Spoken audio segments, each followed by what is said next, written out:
우리가 함께 읽은 사사기는 여호수아가 죽은 이후에 이제 하나님께서 왕정 시대가 도래하기 전 사사들을 통해서 일해 가시는 장면을 기록해 놓은 말씀이 사사기입니다.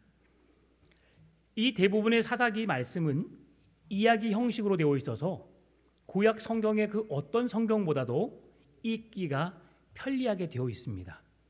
그렇다고 사사기에 기록된 내용이 쉽게 기록된 것만은 아닙니다. 사사기 내용의 그 말씀이 우리가 어려울 수 있고 이해하기 쉽지 않을 수 있지만 이야기 형식으로 전개되어지는 과정을 보면서 우리가 쉽게 이해할 수 있게 되고 또 이 말씀을 읽음으로 하나님의 선하신 뜻이 무엇인지를 보다 명확하게 깨달을 수 있는 말씀이 사사기라고 할 수 있습니다.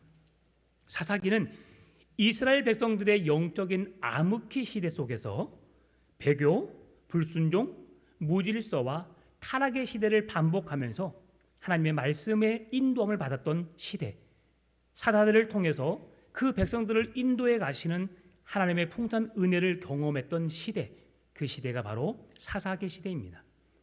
사사기에는 7번의 악순환이 반복되는 삶을 살았던 시대였습니다. 이스라엘 백성들이 하나님의 거룩한 백성으로 하나님의 말씀을 따라 행해야 함에도 불구하고 그들은 말씀대로 살지 못합니다. 그리고 하나님 앞에 죄를 범하게 되죠. 죄를 범함으로 인해서 그 백성들은 이웃 나라들의 노예가 되고 그들의 힘에 의해서 굴복을 당하게 돼서 그 나라에 속한 백성으로 살게 됩니다. 어렵다 보니까 이제 그 백성들이 하나님께 도움을 구하지요. 그러면 하나님께서 사사를 보내셔서 그들을 구원해 내십니다. 그러면 한동안 평안하다가 시대가 평안하다가 또다시 백성들이 하나님 앞에 죄를 범합니다. 그리고 또 이웃 나라들에 있어서 붙잡혀가게 되고 또 그런 어려움을 당하게 되고 그러면 하나님께 도움을 구해달라고 기도하게 되고 그 기도를 들으시고 하나님이 도와주시고 또 그렇게 하다가 평안한 시대가 이루어지고 이렇게 살아갔던 그들의 삶이 7번 반복되어진 삶이 사사시대의 삶이라고 할 수 있습니다. 사사는 이런 악순환이 반복되어지는 이 시대에 하나님의 온전한 뜻, 하나님의 구원을 드러내기 위해서 그 백성들 앞에 서서 하나님의 뜻을 이루어가는 대표자들로서 그들을 사사라고 부르고 그 시대를 사사시대라고 말하고 있는 겁니다. 사사시대에 이스라엘 백성들의 영적인 상태는 사사기에서 반복되는 구절들을 통해서 우리가 확인될 수 있는데요. 함께 읽어볼까요? 이스라엘 자손이 여호와의 목전에 악을 행하여 바알과 아세라들을 섬긴지라. 아멘. 밑에 검정색 자막으로 되어 있는 것은 그렇게 동일하게 기록된 말씀들이 기록되어 있는 말씀들입니다. 이스라엘 백성들이 하나님을 섬겨야 할 그들이 하나님을 대신하여서 바알과 아세라 신을 섬겼다라고 말하고 있습니다. 하나님은 이스라엘 백성들에게 가나안에 속해 있는 모든 백성들을 진멸하라고 말씀하셨어요. 한 사람도 남김없이 그들을 다 쫓아내버리고 그들을 다 죽여버리라고 말씀하셨어요. 쫓아내버려라. 그 땅은 내가 너희들을 위해 주어진 축복의 땅이다. 그런데 그 하나님의 백성들은 그 땅에 거하면서 이 정도면 됐지. 그들이 이스라엘 백성들을 두려워하고 겁을 내고 그들에게 더 이상 대항하지 않으니까 이 정도면 됐어라고 하면서 소수 몇 명의 지파들만 그 자기들이 분배받은 땅을 모조리 다 밀어내버렸고 나머지 거의 다수의 그런 민족들은 그 하나님의 뜻을 이행하지 않았습니다. 그러면서 이들은 하나님의 명령을 따라 행하지 않았고 하나님의 구원에 대한 온전한 신앙을 다음 세대에게 전달하지 못하는 어리석음을 범하게 되었지요. 그로 인해서 하나님을 떠나는 신앙의 삶을 살았던 사람들이 많았고요. 이렇게 바알과 아세라를 섬기면서 우상 앞에 하나님을 대신한 우상을 섬기는 백성들이 더욱 많아졌음을 말씀해주고 있습니다. 이스라엘 백성들은 점점점 도덕적으로 타락하게 되었고요. 영적으로 음란하게 되었고요. 죄를 범함으로 인해서 하나님의 마음을 더욱 아프게 하며 살았습니다. 결국 이 윤리적인 위기 상황을 말씀해 주는 사사기의 대표적인 말씀이 있는데요. 다시 한번 읽어볼까요? 자, 그때에는 이스라엘에 왕이 없으므로 사람마다 자기의 소견에 옳은 대로 행하였더라. 아멘. 이스라엘 백성들의 왕은 누구였지요? 하나님이셨습니다. 온 우주 만물을 말씀으로 창조하신 전능하신 하나님, 만유의 주, 창조자이신 하나님께서 이스라엘 백성들의 왕이 되어주셨음에도 불구하고 그 백성들은 눈에 보여지는 왕을 요구했습니다. 눈에 보이지 않는 하나님께서 그들을 출애굽시켜서 홍해를 건너게 하셨고 광야에 만나와 메추라기를 먹게 하셨고 반석에서 물을 나게 하셨으며 구름 기둥과 불 기둥으로 지켜주셨음에도 불구하고 이스라엘 백성들 제사장들을 앞세워서 요단강을 건너게 하셨고 여리고성을 무너뜨리고 아이성을 무너뜨리고 하나님이 그들과 함께 하심으로 인하여서 놀라운 구원의 은혜를 경험하게 하셨음에도 불구하고 그들은 눈에 보여지지 않는 하나님보다 눈에 보여지는 왕을 요구했던 것을 보게 됩니다. 그동안 경험했었고 그동안 함께 해왔던 하나님의 은혜를 그들은 모조리 잊어버린 거예요. 그리고 그들의 눈앞에 보여지는 블레셋, 아말렉, 모압, 암몬 여러 가지 많은 이방의 족속들이 더 흥왕하고 더 힘있고 더 권세 있고 능력 있는 삶을 살아감으로 인해서 그들은 그 나라들을 오히려 더 부러워했다는 것이죠. 실질적으로 그 많은 이방의 나라들은 이스라엘 백성들 가운데 함께 하시는 하나님으로 인하여서 두려워하고 떨며 놀라고 있는데 이스라엘 백성들은 그 두렵고 떨고 있는 그 백성들의 신들을 그리고 그들의 민족들의 왕을 부러워하면서 오히려 본받기를 원했다고 하는 것이죠. 얼마나 어리석은 모습입니까? 여러분, 이러한 시대 속에서 하나님은 시대를 거듭하면 거듭할수록 이스라엘 백성들의 마음 속에 눈에 보이지 않는 살아계신 하나님보다도 눈에 보여지는 왕을 요구하고 있다는 사실을 누구보다 더 잘 알고 계셨습니다. 이제 어찌할 수 없는 상황이죠. 그러한 시대 속에서 지금 이스라엘 백성들이 살고 있음을 우리에게 보여주고 있는데요. 이스라엘을 이제 이끌어가기 위해서 그들 앞에 펼쳐지는 사사기에 등장하는 사사는 12명입니다. 그 첫 번째 사사가 온니엘입니다. 온니엘은 야곱의 형인 에서의 후손이었지요. 그리고 그는 에돔 민족으로서 그나스 가문에 속한 자였습니다. 성경에서는 유다 지파라고 말하지만 엄밀히 따지면 그는 에돔 자손의 그나스 가문에 속한 자라고 말씀해 주고 있어요. 하나님이 구원하시기로 작정한 선택한 백성들이 이스라엘 백성들이었거든요. 그런데 하나님이 그들을 구원해 내시는 방법 속에서 이스라엘 백성들을 통해서만 구원의 길을 허락하시는 것이 아니고 이방 민족이라 할지라도 하나님의 마음에 합한 자를 통해서 일해 가고 계시는 하나님의 역사를 우리는 지금 보고 있는 겁니다. 온니엘이 이스라엘의 첫 번째 사사로 부름받았던 사실, 이건 이스라엘 백성들에게 매우 파격적인 소식이었습니다. 더 놀라운 일은 이 온니엘의 형이 누굽니까? 갈렙입니다. 여호수아와 갈렙, 이스라엘 백성들과 함께 애굽에서 출애굽하여서 함께 동행했던 그 믿음의 사람, 모세의 뒤를 이어서 이스라엘 백성들의 지도자가 되었던 여호수아, 그리고 그와 팔을 나란히 했던 갈렙, 그가 유다 지파에 속해 있다고 말씀하고 유다 지파로 알고 있지만 결국 그는 에돔의 족속 그니스 가문에 속한 사람임을 말씀해주고 있다고 하는 거죠. 사사기 1장 12절 13절 말씀을 같이 읽어볼까요? 갈렙이 말하기를 기럇 세벨을 쳐서 그것을 점령하는 자에게는 내 딸 악사를 아내로 주리라 하였더니 갈렙의 아우 그나스의 아들인 온니엘이 그것을 점령하였으므로 갈렙이 그의 딸 악사를 그에게 아내로 주었더라. 아멘. 참 이상한 족보가 이루어지고 있죠. 갈렙의 동생 온니엘입니다. 그런데 갑자기 동생에서 뭐가 돼요? 사위가 되고 장인이 되죠. 예. 참 그런 역사 속에서 이렇게 하나님의 역사를 이루어가고 있는데 이 시대는 아직도 그래도 근친에 대한 결혼 제도가 허락되었던 때입니다. 지금이야 그 제도가 이제 뭐 우리가 그 시시하게 그 어려운 문제로 삼기도 하고 어떻게 같은 민족끼리 결혼할 수 있느냐, 같은 성을 가진 사람들끼리 결혼할 수 있느냐라고 말하지만 여러분 실제 우리는 다 같은 혀를 타고 이 세상에 존재한 사람들입니다. 그렇지 않습니까? 여러분 이 세상에서 가장 고집스러운 성씨가 어떤 성이에요? 아, 네, 다 그렇게 말할 줄 알았습니다. 네.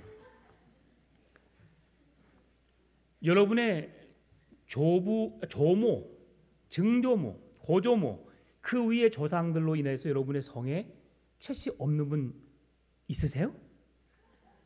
네, 다 같은 사람들입니다. 예.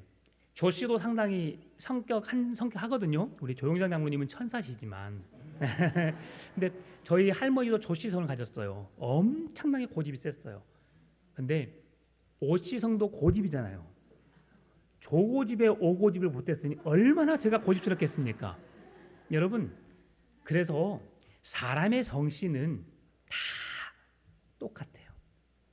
내가 그 성씨를 타고 태어났을 뿐이지 우리의 본질은 다 똑같다는 거예요.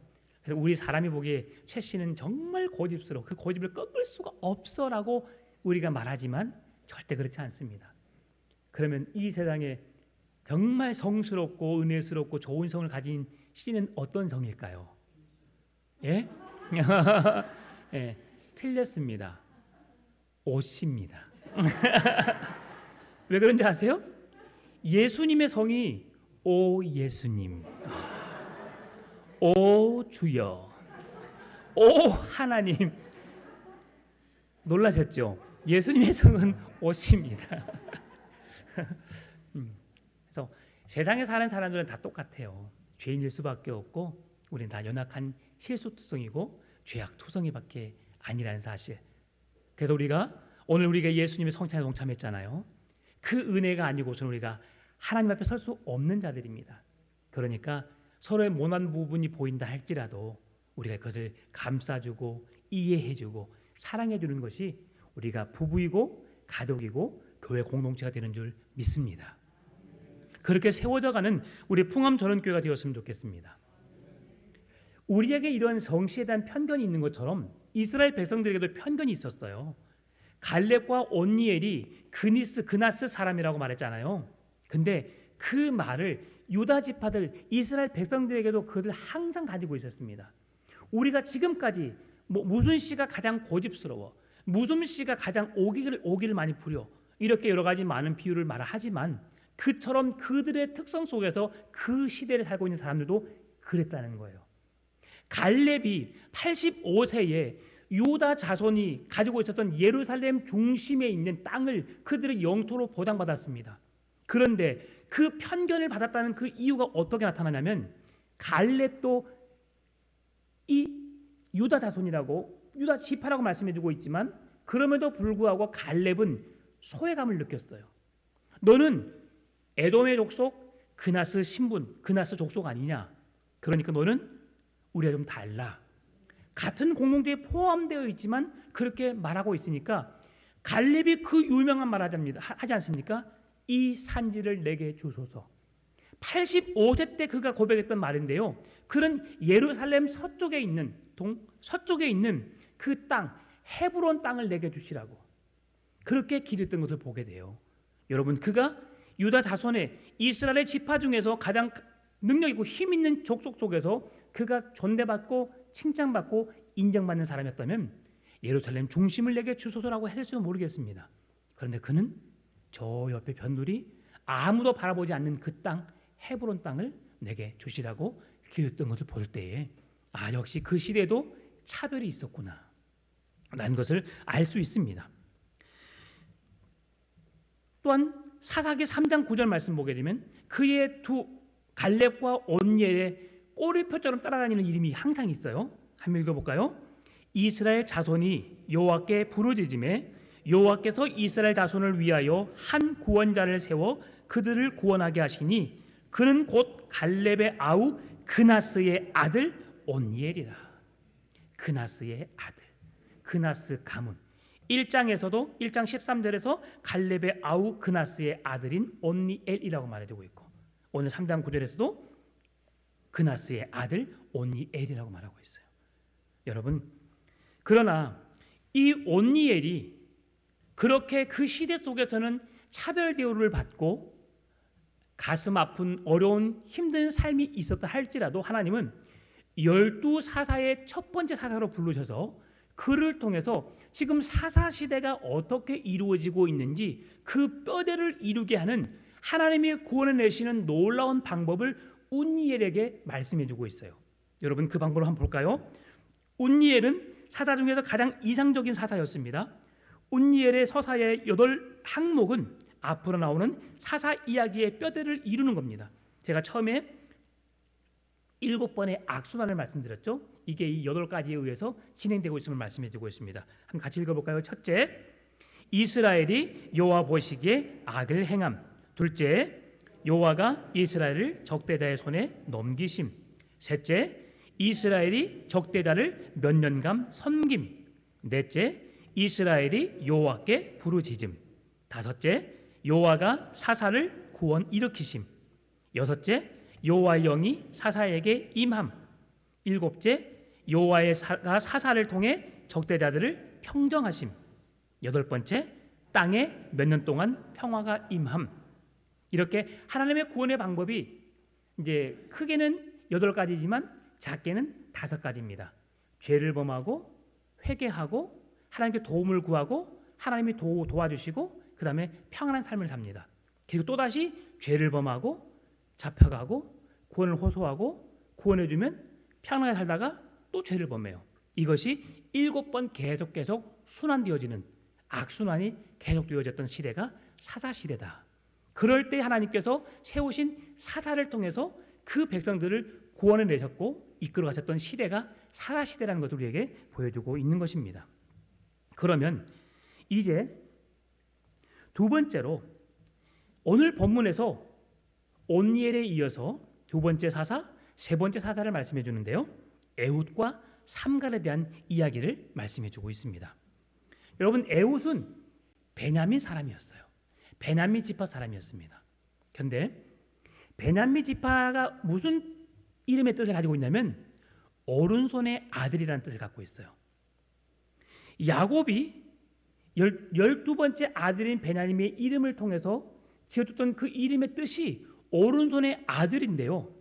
왜 그렇게 이름을 지어줬을까라고 했을 때에 그 아들이 주어지는 시대 속에서 어떤 삶을 살아야 할지를 말씀해 주는 겁니다.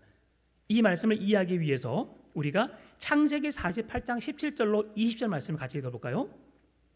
요셉이 그 아버지가 오른손을 에브라임의 머리에 얹은 것을 보고 기뻐하지 아니하여 아버지의 손을 들어 에브라임의 머리에서 므낫세의 머리로 옮기고자 하여 그의 아버지에게 이르되 아버지여 그리 마옵소서 이는 장자이니 오른손을 그의 머리에 얹으소서 하였으나 그의 아버지가 허락하지 아니하며 이르되 나도 안다 내 아들아 나도 안다 그도 한 족속이며 그도 크게 되려니와 그의 아우가 그보다 큰 자가 되고 그의 자손이 여러 민족을 이루리라 하고 그 날에 그들에게 축복하여 이르되 이스라엘이 너로 말미암아 축복하기를 하나님이 내게 에브라임 같고 므낫세 같게 하시리라 하며 에브라임을 므낫세보다 앞세웠더라. 아멘. 여러분, 야곱이 그의 손자들을 축복할 때에 요셉이 축복하는 모습을 보고 어떻게 했다고요? 아버지, 지금 에브라임이 장자가 아니에요. 므낫세가 장자예요. 그 축복하는 손을 장자인 므낫세에게 좀 펼쳐주세요. 그래서 요셉은 그의 아버지가 이렇게 축복할 때에 오른손에 축복을 받게 하기 위해서 오른쪽에 므낫세를 앉히고 왼쪽에 에브라임을 앉혔어요. 근데 요 야곱이 어떻게 기도했냐면 이렇게 기도합니다. 이렇게 교차로. 하나님 아버지 그게 아니시죠 지금. 내 큰아들이 복을 받아야 되는데요. 자, 오른손은 무슨 의미예요? 축복의 의미입니다. 권위와 위임 그리고 능력과 힘을 상징하고 있어요. 그 지파 하나님의 능력이 오른손입니다. 하나님의 힘이 오른손입니다. 그 강하신 오른팔로 의로운 오른손으로. 그래서 이스라엘 백성들의 시대 속에서 오른팔은 능력과 위임, 힘의 상징이 오른손이었어요. 그래서 하나님은 그 야곱은 그의 12번째 아들 베냐민이 오른손의 아들로서 그 능력, 하나님의 능력의 힘을 입혀서 그 자손이 성대하게 하나님의 축복을 받으면서 그 은혜를 누리며 살기를 원했던 것이죠. 그런데 오늘 사사기를 통해서 그의 지파에 왼손잡이가 있는 거예요. 여러분, 왼손잡이는 지금은 재능이 많은 사람, 능력이 있는 사람, 또 지금은 뭐 오른손잡이보다 왼손잡이가 더 머리가 좋다고 하는데 그것도 이제 공부하기 나름이죠. 예, 다 자기 하기 나름이지만 그러나 그렇게 그 시대 속에서는 왼손잡이를 그렇게 귀하게 여기지 않았어요. 심지어는 고대 사회에서는 마귀에 사로잡힌 자, 그리고 왼손을 쓴다고 하는 것은 오른손이 불편한 사람, 뭔가 장애를 입고 있는 사람이 왼손잡이라고 하는, 실제로 그렇지 않지만 그렇게 의식되어졌던 시대 속에 살고 있었어요.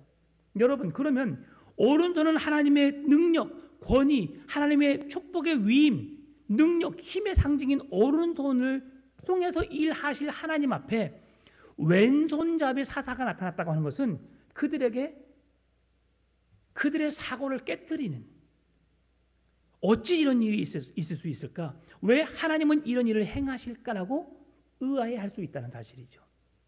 그런데 예나 지금이나 오른손잡이를 더 귀하게 여기고 좋게 보지만 지금은 그렇지 않죠. 일부러 왼손을 쓰라고 하기도 합니다. 그런데 저는 글씨 많은 오른손을 썼으면 좋겠어요. 이상하더라고요, 그렇죠? 근데 왼손으로 글씨를 잘 써요.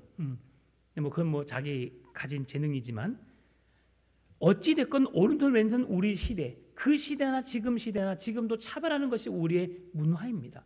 그런데 하나님은 왼손잡이 에훗을 통해서 일하시는데요. 그러다 보니까 왼손잡이들은 더 힘있게 살았어요. 더 노력했어요. 다 열심히 살았습니다. 왼손잡이라고 비웃음을 당하고 왼손잡이는 장애를 가지고 불편한 사람이고 그렇게 하나님의 능력을 받지 못한 사람이라 생각했기 때문에 그 사람들은 더욱 노력했어요. 특히나 그렇게 노력하다 보니까 양손을 쓸 수 있는 능력이 그들에게 나타나게 되었어요. 여러분 집에 가셔서 한번 해보세요. 오른손잡이를 가지고 계신 분 젓가락질 한번 해보세요. 콩자반을 한번 집어보세요. 김치를 집어보세요. 어떨까요? 내가 먹고 싶은 건 언제든지 골라 먹을 수 있어요. 근데 왼손 한번 해보세요. 예, 이때다 싶어 아내에게 남편에게 공격 들어갑니다. 콩자반 받아라, 김치국물 받아라 해서 막 튀기죠. 익숙하지 않으니까. 그런데 왼손잡이들은 그 시대에 양손을 썼어요. 한 손만 쓰게 되면 여러분 600명을 죽였다. 나중에 뒤에 삼가에도 나오지만 삼손이 나귀 턱뼈로 1000명을 죽였다. 여러분 전쟁에 싸워보세요. 한 손만 쓰면 여러분 팔에 엄청 힘이 듭니다. 근데 양손잡이의 특징은 힘들면 방패를 들고 칼을 들고 싸우다가 힘들면 바꾸면 돼요. 여러분 왼손으로 망치를 한번 나무 못을 박아보세요. 어떨까요? 열이면 7열은 다 자기 손을 찍습니다. 왜? 익숙하지 않으니까. 그런데 양손을 다 쓰게 되면 이렇게 유익합니다. 오늘 에훗이 이제 에글론이라고 하는 그런 이제 왕 앞에 서게 되거든요. 이때에 하나님께서 그에게 어떤 능력을 행하시느냐? 그 시대는 오른손잡이였습니다. 그러면 오른손잡이는 칼을 숨길 때에 왼쪽 발에다 숨겨요. 왼쪽 발에다가. 왜? 칼을 뽑아 쓰기 쉽거든요. 이렇게요. 그런데 옆에다가 해놓으면 어떻게 됩니까? 옆에는 드러나게 되어 있어요. 그러니까 무기를 숨길 수 있는 것은 아마 안쪽 허벅지 안쪽이나 되지 않을까 생각이 들어요. 그런데 대부분 다 오른손잡이였기 때문에 오른다리는 검색을 하지 않았던 것 같아요. 그러니까 에훗이 에글론 왕 앞에 갔을 때 오른손 바지에 숨겼던 칼을 들키지 않고 갈 수 있었던 거예요. 그래서 에글론 앞에 서게 되는 거죠. 이것이 하나님이 주신 은혜였습니다. 왼손잡이였기 때문에 그 일들을 가능하게 한 거예요.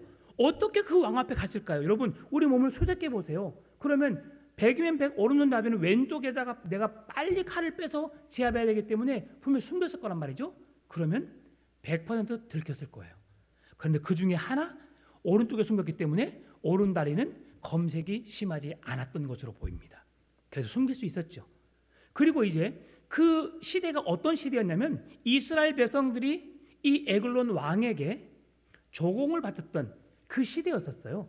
그러다 보니까 이 백성들이 그 앞에 나갈 때 어려움을 당하고 있었잖아요. 그랬을 때 이 에훗이라는 사람은 이스라엘을 대표하는 사람으로서 그 조공을 바치러 갈 수 있는 사람이었다. 그래서 이 에훗에게 어떤 지혜가 있었느냐? 그 백성들로 하여금 다 조공을 바치고 난 이후에 다 나가게 한 다음에 다시 본인은 길갈로부터 돌아와서 에글론 왕에게 속삭입니다. 당신 내가 하나님의 명령을 받들어 왕에게 아랠 일이 있습니다. 20절에서 말씀해주고 있거든요. 내가 왕의 힘을 하나님의 힘을 힘입어서 은밀한 것을 당신에게 뭔가를 주고 싶습니다. 그러니까 에글론 왕이 야 하나님의 이름을 빌미로 내게 뭔가 귀한 걸 주려고 하는구나 라고 생각해서 기대를 했던 것 같아요. 그런데 실제로 하나님이 주실 은밀한 것이 뭐였어요? 칼이었거든요. 칼. 그래서 아무도 들어오지 말라고 말하고 에글론이 그곳에 혼자 있습니다. 혼자 머물렀던 곳은 귀한 손님을 맞이하는 그곳, 그리고 특별히 자기의 신께 기도하는 처소라고 할 수 있습니다. 그러한 곳에 에훗 혼자 들어오게 만들어요. 그런데 에훗은 그곳에서 하나님의 은밀한 것이 무엇입니까? 칼로 그를 죽이는 거였거든요. 그 백성들을 다 멸절시키는 거였어요. 그 일들을 하나님이 행하게 하십니다. 어떻게? 왼손잡이를 통해서 하나님의 기적 같은 일들을 행하시는 하나님을 우리에게 보여주시는 것이죠. 오늘 본문의 29절 말씀 보니까 그때의 모압 사람 약 10,000명을 죽였으니 모두 장사요 모두 용사라 한 사람도 도망하지 못하였더라라고 말씀합니다. 모두 장사고 모두 용사였음에도 불구하고 하나님이 그들을 하나님의 손에 붙이심에 아무도 도망가지 못하도록 하나님이 에훗과 이스라엘 백성들을 통해서 에글론의 부하들을 다 치게 하신 거죠. 여러분, 이런 일들로 인하여서 이제 이스라엘 백성들은 80년이나 시간 동안 평안한 시간을 보내게 됩니다. 그리고 또 어떻게 됐을까요? 또 죄를 범했겠죠. 그리고 하나님께 또 간구했겠죠. 그래서 하나님께서 세 번째 사사를 보내주시는데 그 사사의 이름이 삼갈입니다. 삼갈은 가나안 근동 지역에서 양을 치는 목동이었습니다. 목동은 신분이 하층민에 속한 사람이었어요. 그러다 보니까 귀하지 않았습니다. 자기의 생명보다도 주인의 양을 지키는 것을 더 귀하게 여겼고 그 양의 생명을 지키는 자가 되어야 했습니다. 양을 지키다가 사나운 짐승들이 내게 다가온다 할지라도 내 생명을 위협한다 할지라도 그 생명의 위험을 무릅쓰고 양을 지켜내야 하는 사람이 목동이었어요. 그런데 더 놀라운 것은 여러분 이 삼갈이 납달리 지파라고 되어 있는데 납달리 지파라고 하는 사람도 있고 아니면 가나안 족속의 한 민족 이방 민족이라고 할 수 있어요. 점점점 이런 것들이 더 안 좋게 나가죠. 하나님의 백성을 구원해내는데 이스라엘 지파, 유다 지파를 통해서 일하셨는데 알고 보니까 유다 지파가 아니고 에돔 족속의 그나스의 아들이었어요. 그리고 에훗을 보니까 오른손이 능력이고 힘이고 하나님의 축복이고 위엄을 주는데 어떻게 됐어요? 왼손잡이 에훗, 부정한 자, 꼭 장애우 같은 뭔가 온전하지 못한 자를 통해서 하나님이 일하신 것 같거든요. 그런데 이제는 그 사람이 납달리 지파인 줄 알았는데 실제로 또 보니까 어떤 사람이요? 성경에서는 납달리 지파 그리고 아니면 가나안 족속의 한 사람이라고 똑같이 말해요. 그런데 만약에 납달리 지파가 아니라면 그 사람은 가나안 족속의 한 사람인데 하나님은 그 이방 사람을 통해서 하나님의 백성들을 구원해내는데 사용하고 있다는 사실을 우리에게 말씀해주고 있는 거죠. 여러분, 여기서 우리가 하나님의 놀라운 은혜를 깨달을 수 있는 게 뭐냐면, 하나님은 어떤 신분, 이스라엘 백성, 우리의 어떤 지식의 수준, 능력의 수준, 그 수준에 의해서 그 백성들을 사용하시는 것이 아니고 하나님의 마음에 합한 사람, 그 말씀에 온전히 순종하여서 하나님의 뜻을 이룰 수 있는 사람을 통해 일하고 계시다는 사실을 우리는 깨달을 수 있게 되는 겁니다. 여러분, 온니엘, 에훗, 삼갈, 이들은 누가 보기에도 그들을 사람을 차별했고 왼손잡이라고 장애인 취급했으며, 특히나 삼갈은 가나안 족속의 아들이었다면 그는 더욱더 그들에게 무시를 당하고 차별을 당하고 어려움을 당할 수밖에 없는 사람에 속해 있지만, 그러나 하나님은 그들을 통해 일하고 계시는 사실입니다. 내가 대한민국 사람이어서, 내가 어떤 능력 있는 어떤 교수요, 어떤 신분을 가진 박사요, 어떤 그 능력이 아니라 내가 하나님의 손에 붙잡힌 바 될 수 있는 하나님의 능력을 힘입어서 그 뜻을 나타낼 수 있는 자로 말씀에 순종하고 그 앞에 서는 자를 통해서 하나님은 일하신다는 겁니다. 여러분, 오늘 온니엘, 에훗, 삼갈처럼 오늘 우리가 하나님의 손에 붙잡힌 바 되어서 쓰임받는 인생이 되었으면 좋겠습니다. 우리의 신앙의 삶을 통해서, 걸음을 통해서 하나님의 구원의 역사를 바라볼 수 있는 온전한 믿음의 자리에 설 수 있기를 바랍니다. 소모는 막대기였어요. 소모는 막대기. 여러분, 그게 얼마나 큰 힘이 있었을까요? 근데 그 막대기로 이스라엘을 계속 놀려요, 괴롭혀요. 힘들게 했던 블레셋 사람은 600명을 때려 눕힙니다. 여러분, 가능한 말일까요? 가능할 수 없는 상황이잖아요. 어떻게 손을 모는 막대기로 블레셋 군대 600명을 때려 눕힐 수 있어요? 하나님이 함께 하시니까, 하나님이 그 손을 붙들고 계시니까, 그 능력의 손, 하나님의 손에 붙잡히면 되니까 그 일을 행하시는 거예요. 이 일들을 통해서 우리가 깨달을 수 있는 게 뭐냐면, 전쟁은 하나님께 속했다는 것을 알 수 있죠. 여러분, 하나님의 손에 붙들려 쓰임받는 인생이 되었으면 좋겠습니다. 왼손잡이에 불과한 에훗, 모두가 인정하지 않았습니다. 600명의 대적과 맞서 싸우는 너무나 보잘것없는 초라한 소 모는 막대기, 아무 힘 없는 것이었습니다. 그러나 사람들이 비웃고 저주하고 장애우라고 무시하고 그를 인정하지 않는 자가, 소를 모는 막대기가 여호와 하나님의 손에 붙잡히게 되었을 때에 능력을 행한 것처럼, 오늘 저와 여러분의 인생이 우리의 약점을 강함으로 이끄시는 하나님의 손에 붙잡히게 되기를 바랍니다. 어린 아이가 챙겨온 도시락 5병2어로 5,000명을 먹이고 12광주가 남는 역사가 일어났던 것도 아주 작은 어린 아이의 손에 붙들린 도시락 한 개였습니다.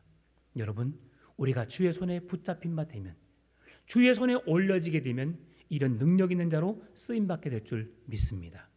이 시대의 온니엘, 이 시대의 에훗과 삼갈, 하나님의 사사처럼 능력 있는 자로, 주의 영광을 드러내는 자로 귀하게 쓰임받는 우리 풍암전원교 모든 성도님 될 수 있기를 주의 이름으로 축원합니다. 하나님, 내 인생을 주께 맡깁니다. 주의 선하신 뜻에 따라서 쓰여지게 하여 주시고 온전히 순종하며 나가는 우리의 삶이 되게 하여 주옵소서. 감사합니다. 살아계신 예수님의 이름으로 기도드립니다. 아멘.